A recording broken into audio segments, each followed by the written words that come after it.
मनरेगा बचाओ प्रोग्राम का आगाज किया। कन्नै साढ़े जम्मू दे आए दे सतीश शर्मा जी उनका इनका बड़ा बहुत शुक्रिया। साढ़े बबुल गुप्ता जी उनका बहुत शुक्रिया। साढ़े पप्पू जी, साढ़े राकेश सरपंच, इनका बड़ी शुक्रिया। और जिन्ने भी साढ़े कांग्रेस के सीनियर लीडर इतना आए हैं उनका भी मैं बहुत बहुत धन्यवाद करना। शुक्रिया। जय हिंद।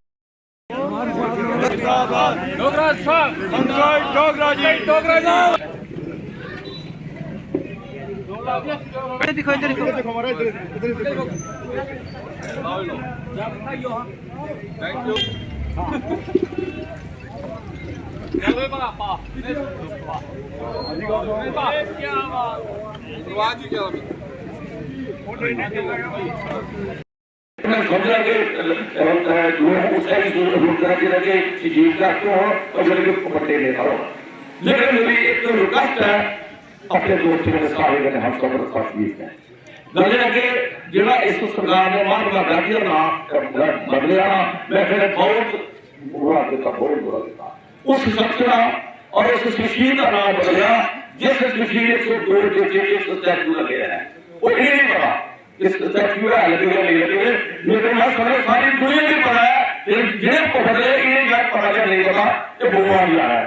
लेकिन ये उस मशीन का नाम बदला जिन्हें 102 के स्टैचू लगे थे। अफसोस है। और उन्हें लोग क्यों बड़ा समझ रहे बीजेपी की वोट पाते खासकर ये के सारे जम्मू में लोग बीजेपी वोट पाते ना ये अपने आने वाली पीढ़ी के दुश्मन है। एक नंबर मैं समझा ये जो कांग्रेस के कार्यकर्ता जहाँ पे बैठे हैं ये सभी सीनियर लोग लगते हैं मुझे और कट्टर कांग्रेसी लगते हैं। ये नहीं कि आगे पीछे से बोलता इनको है, ये सभी कट्टर कांग्रेसी लगते हैं और कांग्रेस की विचारधारा के साथ जुड़े हुए लोग लगते हैं। तो जैसे बाकी साथियों ने कहा कि उन्होंने मनरेगा का नाम चेंज किया तो जी राम जी के नाम पे रखा और इन लोगों ने प्रचार शुरू किया। जैसे हमारे अभी साथी कह रहे थे कि इन्होंने भी हमारे काउंटर प्रेस कॉन्फ्रेंस शुरू कर दी और कहने लगे कि इनको राम से नफरत है। अरे भाई राम से किसको, भगवान से किसको नफरत होकर जाती है। आप लोग जितने भी रहते हैं जब काम के लिए निकलते हैं सबसे पहले भगवान जी के मंदिर में जाकर माथा टेककर ये कामना करते हैं कि हमारा दिन खुशी खुशी से निकले। हमें भगवान से नफरत नहीं है, वो हमारे भगवान है, उनको हमसे हमारा नफरत नहीं है। क्योंकि आप लोगों को भगवान से नफरत है कि आप उनके जी राम जी के नाम पर इसके स्कीम को रखकर उनका नाम बदनाम करना चाहते हैं। मनरेगा का देखिए जब मनरेगा का नाम चेंज किया गया है महात्मा गांधी से इनको एलर्जी है। इनको महात्मा गांधी से प्यार नहीं, इनको नथुराम गोडसे से प्यार है जिसने उसकी हत्या की, जिसने उसको शहीद किया, इसलिए इन्होंने नाम चेंज किया है। ये महात्मा गांधी से प्यार नहीं करते जिसने इस देश को एक लाठी के बल पे आजादी दिलवा दी। आपने भी सुना होगा दिलवा दी हम डाल साबरमती के संत तुमने कर दिया कमाल। और इन्होंने उन शहीदों का अपमान भी किया है जिन शहीदों ने इस देश के लिए कुर्बानी दी है, चाहे वो भगत सिंह जी हैं, चाहे राजगुरु जी हैं, चाहे सुभाष चंद्र बोस जी हैं, लाला लाजपत राय जी हैं, मौलाना आजाद जी हैं। ये सभी लोग उन्हीं के नक्शे कदम पर चल के, उनके इशारों पे चल के, उनके साथ चलते थे और देश को आजादी दिलाई। उन शहीदों का नाम भी इन्होंने बदनाम किया लगी है। और जिस शख्स की जीवनी पर रिसर्च हो रही है अलग अलग कंट्रीज में, जिनके नाम पर पीएचडी कर रहे हैं लोग, लेकिन आज हमारे देश में उन्हीं के नाम बैठे सारे साथी आ गल जिन्हें नहीं बोले मैं उनका ना माफी चाहना क्योंकि सारे जेडे सारे कांग्रेस के अहुदेदार ने और समय का भी अभाव है, अगे भी ठंड भी है। नरेंद्र खजूरिया जी, सिराज खजूरिया प्रोहिया जी, थोड़ा सीनियर वाइस प्रेजिडेंट साढ़े जिले, साढ़े जितेंद्र सिंह पप्पू जी किसान नेता, साढ़े चंदा सिंह और एक्स सर्विस मैन के प्रेजिडेंट और इंडिया के साढ़े Rubin Sharma ji vice president पहले बैठे ने थोड़े लेट आए न। सर राकेश चौधरी राकेश शर्मा और जड़े की सरपंच ने सूबे चक्का दे साढ़े वाइस प्रेजिडेंट ने। इंडिया के साढ़े कैप्टन अंचल दास और साढ़े कांग्रेस पार्टी जिंदाबाद जिंदाबाद जिंदाबाद, राहुल गांधी जिंदाबाद जिंदाबाद जिंदाबाद, खड़गे जिंदाबाद जिंदाबाद, साहब साहब जिंदाबाद, चौधरी लाल सिंह जिंदाबाद। और मैं पूर्व सांसद और पूर्व साढ़े मंत्री रहे थे लोग जो एमजी नरेगा के तहत लगे हुए हैं, चाहे वो जई हैं या ग्राम सेवक हैं या किसी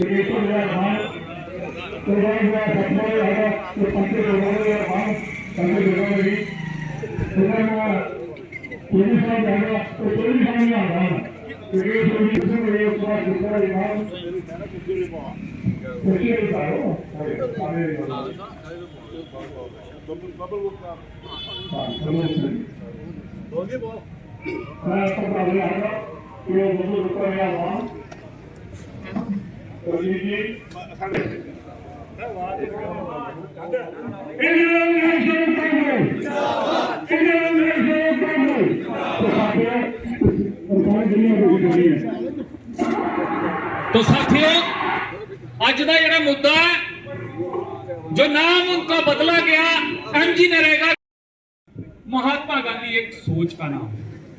और मास्टरी की पढ़ाई करके बाहर से आए तो चंपारण, बिहार के चंपारण जिले में जब वो गए तो वहां एक परिवार से मिलते हैं।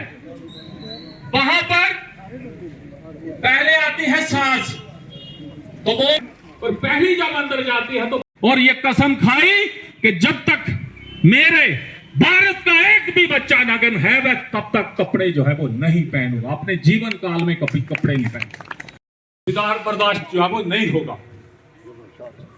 ठीक है, उसी के साथ ही हमारी स्टेट, हमारा हक। आप देख रहे थे 70 सालों से ये लोग चिल्ला चिल्ला के कहते 370 370। ठीक है भाई, आपका मुद्दा था 370 को हटाना, आपने हटाया, लेकिन क्या आपका मुद्दा स्टेट को तोड़ने का था?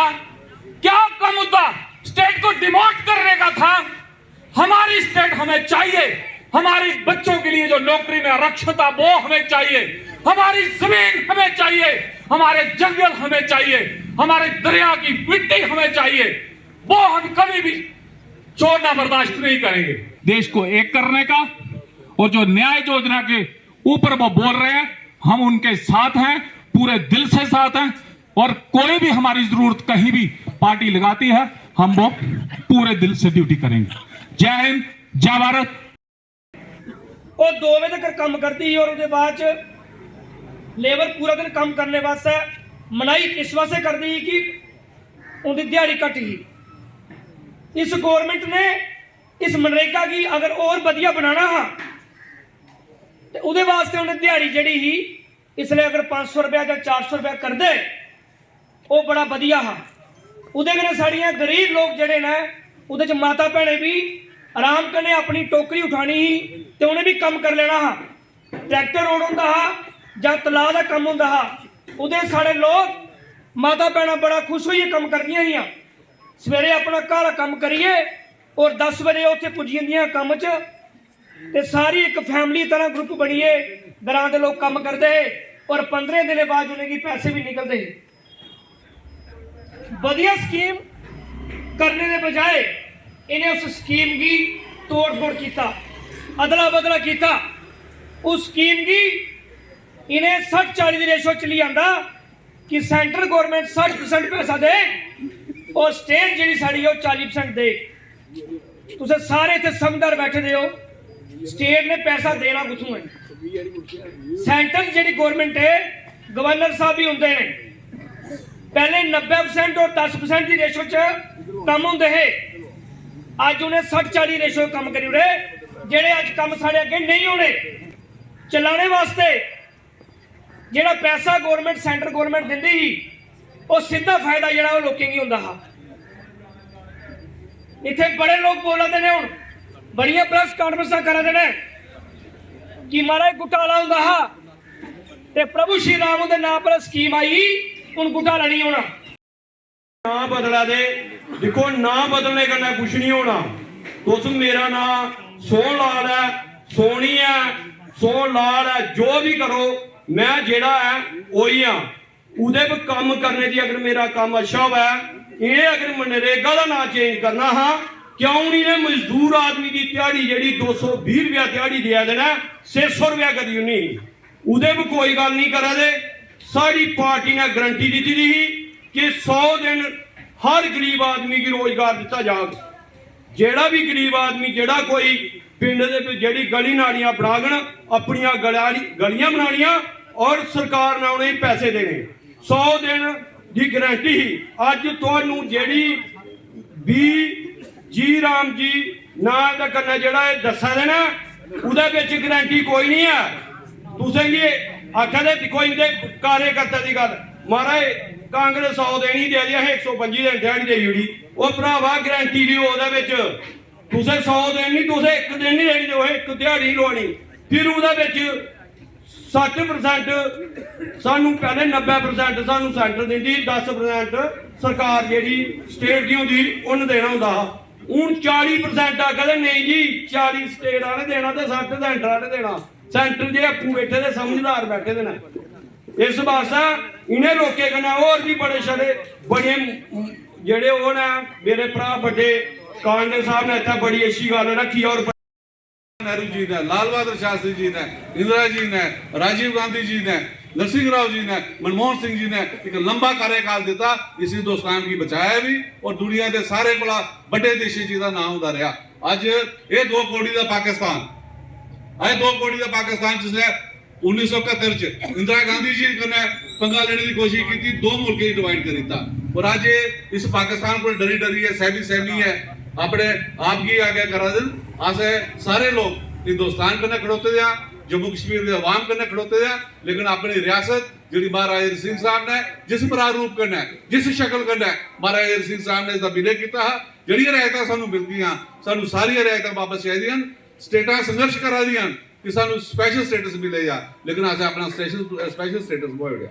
साढ़े नगर हायर सकैंडरी बाद डोगरा साहब के नाम पर डिग्री कॉलेज बनया कितनी खुशी होंगी है लेकिन महाराजा हरि सिंह साहब की रियासत और उस रियासत की झूठी कन्वर्ट कर दिया। साड़ी आने वाली नस्ल है सानू माफ नहीं करना कि जिला साढ़े कन्नै नाइंसाफी हुआ दी साढ़े ते कत्लो कारज चला हा साढ़े ते माफिया वा कोई लैंड माफिया माइनिंग माफिया और अस लोग लीडर लोग चुप बैठे दे अस ये नवे जेडे लोग बने दे उनके मगर फिरिए भी सानू कोई नौकरी दवानी है इन्हें सारा कोई काम कराई देना कख नहीं कराना कोई भर्ती नहीं हुआ दी कोई मास्टर की भर्ती नहीं कोई पुलिस की भर्ती नहीं कोई साढ़े जेडे बेरोजगार जेडे साढ़े कोई पिछले डेली वेजर लगे दे कोई वो पक्के नहीं किए गए कुछ नहीं किया इन्हें सरकार ने पिछले 2014 के आए दिन और 5 अगस्त 2019 के बाद जी तबाही हुई है उस तबाही का असा सारे लोगों का हिसाब लेना असा सारे लोग चौधरी लाल सिंह ने सुनना। मैंने रिक्वेस्ट करेगा कि तफसील करने अपनी गल सुना। साड़ी पार्टी हाईकमांड ने AICC ने 8 तरीक को लगी है ये 45 दिन का मनरेगा बचाओ संग्राम ये चालू किया। मनरेगा बचाओ मीन मतलब जड़ा इन्हें नाम बदलिया है मनरेगा का जी राम जी मनरेगा गांधी जी के नाम पर रहा इन्हें इसको पहले सारे शहर के नाम बदली ओड़े इंदिरा गांधी उनके नाम बदली ओड़े उनका कोई अगर कोई निशानी ही या कुछ रोड का या कुछ चीज़ का नाम लिखे दा नेहरू उनका नाम का दे वो रही हराई है इन्हें गांधी उनका भी नाम जरा वो एक बहाना तुप्या जरा मनरेगा की चेंज करने का जरा एक एक्ट बनाया है सारी सरकार ने उसमें चौधरी साहब मंत्री है MP है और इनकी मौजूदगी जो बिल पास होया उत्थे दिल्ली जरा 100 दिन का रोजगार गरीबें वास्ते है चाहे काम थोड़े दिन हो गए इनके जॉब कार्ड बने थे 100 दिन की देने की पेमेंट होंगी और इन्हें उसी सारा मिटाई है और 90% केंद्र का होंगे हिस्सा 10% स्टेट का स्टेटा भी नहीं देंदियां वो भी अकोमोडेट कर लेंगे इन्हें आख्या कि 60% अस तो 40 स्टेट दे साड़ी स्टेट गै नहीं गई तो इस वास्ते ये दोबारा मनरेगा का जोड़ा ना मनरेगा की स्कीम ये एक्ट दोबारा रिवाइव होने वास्ते ये साड़ी 45 रोजा एक जदोजहद चला रही है और जिन्नी देर तक ये वापस नहीं स्कीम लागू होंगी कांग्रेस पार्टी जी है ये फर्के रहो और इसी चेंज करना क्या पाओगे इस लूंगी मेरी सरकार डिटेल च गल की है मनरेगा के बारे जड़ा प्रदेश कांग्रेस कमेटी का एक व्यापक अंदोलन चल रहा पूरे जिले च कि मनरेगा की बहाली होनी चाहिए ਉਹ ਜਿਹਾਂ ਇਹ ਕਾਨੂੰਨ ਕਾਂਗਰਸ ਪਾਰਟੀ ਨੇ 2006 ਚ ਸੰਸਦ ਚ ਲਿਆਂਦਾ, ਉਸਦਾ ਸਾਡੇ ਚੌਧਰੀ ਲਾਲ ਸਿੰਘ ਹੋਰ ਵੀ ਉੱਥੇ ਮੈਂਬਰ ਪਾਰਲੀਮੈਂਟ ਹੈ। ਉਹ ਸਾਡੀ ਇਸ ਇਲਾਕੇ ਦੀ ख्वाहिशें के मुताबिक, आम आदमी के ख्वाहिशें के मुताबिक, मजदूर किसान वर्ग के ख्वाहिशें के मुताबिक मनरेगा कानून बनया है। और आने वाले दिनों च जियां कि इन्हें जी राम जी के नाम पर कानून की चेंजिस की तुसें तफसील से तुसें पता लगी जाना कि कितना नुकसान होने का लोगों को होने जा रहा। और दूए चाली साड़ा जेह्ड़ा एक बड़ी रियासत ही पूरे हिंदुस्तान च जम्मू कश्मीर, महाराजा हरि सिंह साहब ने जिसले हिंदुस्तान च विलय किया इस रियासत का, उसले स्पैशल स्टेटस सानू मिला, विशेष रियायतां सानू मिलियां, साड़ियां नौकरियां साढ़े आस्ते ही, साड़ियां जमीनां साढ़े आस्ते ही, साढ़े इत्थे कोई बाहर दा आदमी नहीं बसी सकदा। साढ़ा स्टेट सब्जैक्ट इत्थै जेह्ड़ा लागू होए दा ओह्दे कन्नै साढ़ा इत्थे आबादी दा अनुपात ठीक आ कि बाहर दे लोग इत्थे अपनी घर गृहस्थी कोई कम्म काज करने आस्तै आई सकदा, लेकिन साड़ियां जमीनां महफूज ही, नौजवान महफूज है इत्थे। और स्टेट सब्जैक्ट किन्ने मुश्किल कन्नै बनदा तुसें सारे पता कि बाहर दा आदमी कोई स्टेट सब्जैक्ट दे ओह्दे कोल ना कोई चोरी चकारी होंदी। अज्ज तुस दिक्खो बीजेपी दे जेह्ड़े कोई लाल पीले नीले कपड़े लाइयै लोग तहसीलें च कुदै SDM दे दफ्तर फिरा दे, बाहर दे लोकें दे धड़ाधड़ डोमिसाइल बनाई आ दे, साढ़े इत्थे आबादी दा अनुपात खराब करा दे। साढ़े इत्थे जियां माइनिंग माफिया, जियां कोई ड्रग माफिया, चिट्टा घर घर इन्हें लोकें पजाई दित्ता, ओह् सारे कोला बड्डे एजेंट इंदे गै लोग न, इन्हें गी पुलिस संरक्षित करा दी है। इंदे का लैंड माफिया है, इंदा के माइनिंग माफिया है, हर चीज का माफिया ने इत्थे लिआंदा। और सारे कोला बड़ा हमला जेह्ड़ा पूरे हिंदुस्तान का हमला जिला कठुआ पर होआ दा। तुस कठुआ चली जाओ, उत्थे जिन्नी इंडस्ट्री लगा दी है, जिन्ने यूपी बिहार के लोग आवे दे, प्रोफैशनल किलर आई दे, बचने पौना। पहले साढ़े आखदे कि पूरे ग्रां च एक अद्धा कोई लभदा है जात बिगड़े दा, अजकल प्रोफैशनल किलर आवा दे, उंदे कोल लेइयै लोग सुपारी देइयै ते लोकें अपने कोई जमीनें दे कब्जे एक दूए दे सैटल करा दे, कोई कतलो गार दे जोरां ने चली दी है, ओह्दे सारे दे पिच्छे भारतीय जनता पार्टी है, तुसें मैं सनाना। और उन्हें लोकें इन्नी गुंडागर्दी पाई दी है क्योंकि उन्हें इस देश का कोई लेना देना ही नहीं है। जिसलै इस देश की असें अंग्रेजें को राज कराया तो कांग्रेस ने एक लंबी लड़ाई लड़ी है, इंडियन नेशनल कांग्रेस ने, महात्मा गांधी जी ने, नेहरू जी ने, सुभाष चंद्र बोस जी ने और जिन्हें सरदार वल्लभ भाई पटेल ने कुर्बानी आवाज आज़ादी मिली है।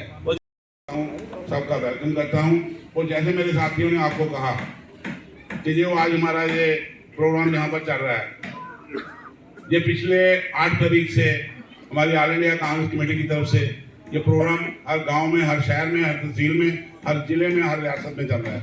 इस प्रोग्राम का मकसद यही है कि जो हमारी पार्टी ने 2005 में जब हमारे prime minister doctor Manmohan Singh ji थे, जब हमारे यूपीए की चेयरपर्सन मैडम सोनिया गांधी जी थी, उस वक्त ये कानून एक बनाया गया था जिसका नाम था महात्मा गांधी नरेगा। वो कानून इसलिए बनाया गया था ताकि गाँव में रहने वाले लोगों को पूरे साल का रोजगार मिले, जिनको कोई साधन नहीं है उनको रोजगार मिले, और उस रोजगार के लिए ये कानून बनाया गया था। और हमारी सरकार ने जो कानून बनाया था उस वक्त उसमें 365 दिन लोगों को काम मिलेगा, लेकिन 100 दिन की गारंटी दी थी। 365 तो वो काम देंगे, लेकिन अगर नहीं दे सके तो 100 दिन की उनकी गारंटी होगी। और वो कानून था कि हर आदमी जो काम करना चाहता है वो 15 दिन में उसको काम मिलेगा, नहीं मिलेगा तो उसको भत्ता मिलेगा। लेकिन इसमें जो गारंटी जो नया बनाया इन्होंने, इसमें वो गारंटी खत्म कर दी है, वो गारंटी जो इन्होंने बिल्कुल खत्म कर दी है। और उस जो एक्ट था नरेगा, ये कहने का मतलब है कि जो ये बातें हो रही हैं, ये लाखों करोड़ों लोगों के जो परिवार हैं जो इस पे डिपेंडेंट थे, ये उनके बारे में बातें हो रही हैं, क्योंकि उस कानून से रोजगार भी मिलता था, इलाके में डेवलपमेंट भी होती थी। जिस ढंग से आपने देखा कि गांव में नरेगा की वजह से बहुत सी सड़कें, बहुत से तालाब, बहुत से नालियाँ, बहुत से गलियाँ, बहुत काम हुए नरेगा से, और डेवलपमेंट भी हुई, लोगों को रोजगार भी मिला। आज जो राइट था लोगों का रोजगार का, वो खत्म कर दिया गया इन्होंने। इनकी ये सोच जो है, ये पहले भी पिछले जब से ये आए हैं, ये नरेगा को खत्म करने की कोशिश कर रहे थे, लेकिन आस्ता आस्ता इन्होंने पिछले 2-4 सालों में जो लोगों ने काम करवाए इन्होंने उनकी पेमेंट भी अभी तक नहीं दी। और अब जो इन्होंने नया कानून बनाया, ये इसका बनाने का ही मकसद ये है, क्योंकि आपने देखा कि जो कांग्रेस के समय जो कानून बना था उसमें 90% जो पैसा था, जो फंड आता था, वो दिल्ली से आता था, सेंट्रल गवर्नमेंट देती थी, और 10% जो है स्टेट अपना लगाती थी। लेकिन इन्होंने वो खत्म करके 60% दिल्ली से आएगा, 40% स्टेट लाएगी।